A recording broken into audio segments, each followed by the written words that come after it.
The Prophet ﷺ said in the authentic hadith, لا تذهب الدنيا حتى يملك العرب رجل من أهل بيتي.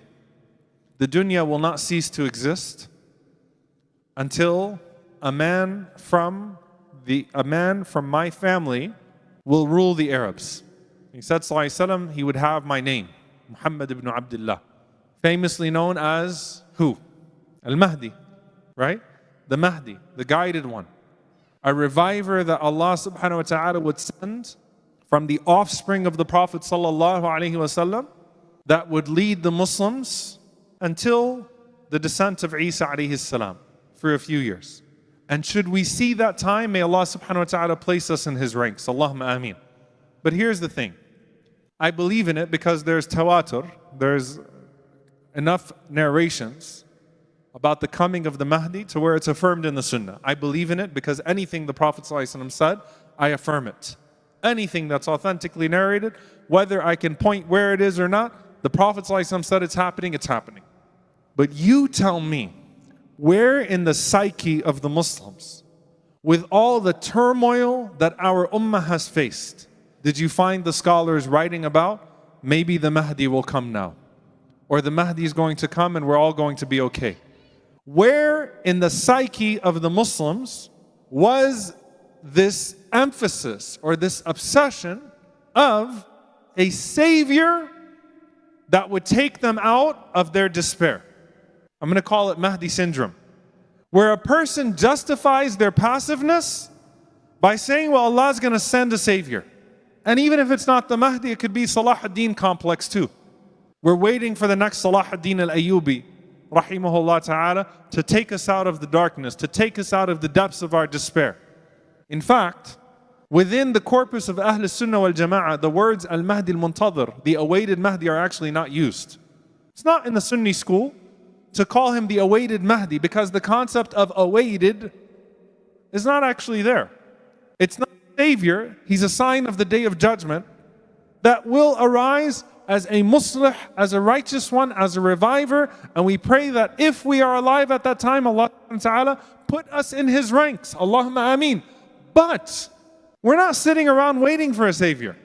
You're not waiting for a figure that's going to revive the ummah. You see yourself as part of a group of revivers, bi'idhnillahi ta'ala.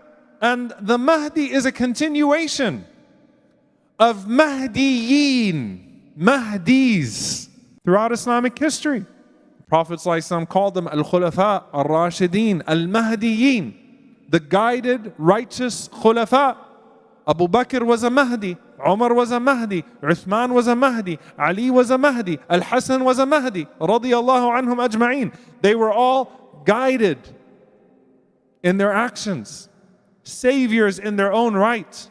But the idea of an awaited figure that justifies us sitting back and accepting our situation, it's not in the psyche of who we are. That's not in the ethos of who we are. That's not what this ummah is made of.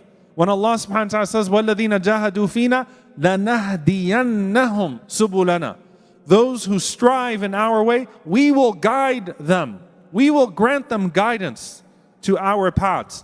They can be Mahdiyin, just like they can be Muslihin. They can be revivers. You don't have to be the reviver, the mujaddid of the century, to be a mujaddid in your own right. You could be a mujaddid in your community. Allah subhanahu wa ta'ala has given each and every single one of us access to do things that are of great meaning in the midst of the critical moments in our ummah.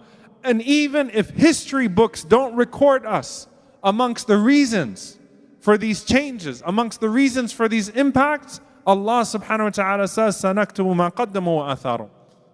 Allah will write down everything that we put forth and the effect that you have. Because وَمَا يَعْلَمُ جُنُودَ رَبِّكَ إِلَّا هُ.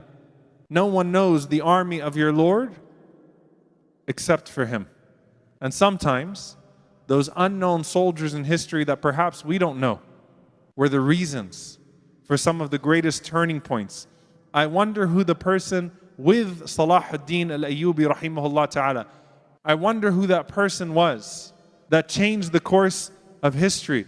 I wonder who the doctor of Salahuddin was, the nurse of Salahuddin, in a moment where he was perhaps extremely desperate and he was about to die 10, 15 years before, that cured him, that treated him by the permission of Allah subhanahu wa ta'ala, the ultimate healer. I wonder who that person was. I wonder who the loyal soldiers of Salahuddin were. I wonder who the trustworthy journalists at the time of Salahuddin were. The message carriers of Salahuddin were. It's never just a man. It's always a movement. And in the case of the Prophet sallallahu alaihi wasallam, he too had a movement around him sallallahu alaihi wasallam. He had a blessed family alayhi salatu wasalam, Ahlul Bayt. He had blessed Sahaba around him sallallahu alaihi wasallam. And he has a blessed ummah that he is proud of. May Allah Azza wa Jal make us amongst those that he's proud of. Allahumma ameen. And the people that would make him most proud, no doubt, are Ahl Gaza. Imagine how many of them the Prophet ﷺ rushes to meet as they transition into that realm of the barzakh amongst the shuhada, to be greeted by Allah Azza wa Jal and greeted by the anbiya and the righteous ones that preceded them. We too have the ability to be amongst these people so long as we put our trust in Allah subhanahu wa ta'ala and let that trust be activated in working for the sake of Allah subhanahu wa ta'ala. Dear brothers and sisters, a lot of times, subhanAllah, it feels like we sit down in a room, the door is locked, and Allah subhanahu wa ta'ala has given us the keys to open that door. But we sit there and we wait for Allah Azza wa Jal to send us someone through the roof that's going to open that door for us. I want to leave you with this thought. The people that will be in the ranks of a person like Al-Mahdi, and then eventually in the ranks of Sayyidina Isa alayhi salam, Isa ibn Maryam alayhi salam, when he descends upon Al-Masjid Al-Amawi, which we are seeing today in Damascus. May Allah subhanahu wa ta'ala see forth the full victory of the people of Syria. And may Allah Azza wa Jal allow that victory to transition to Palestine and to Lebanon and to the people of Asham as a whole. Allahumma ameen.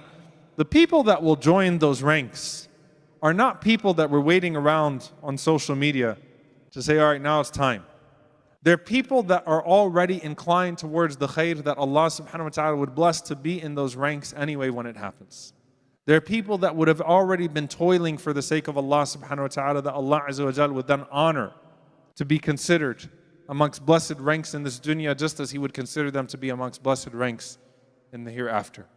But ask yourself right now, are you fully opening the doors that Allah subhanahu wa ta'ala has given you with the keys that are in your hands?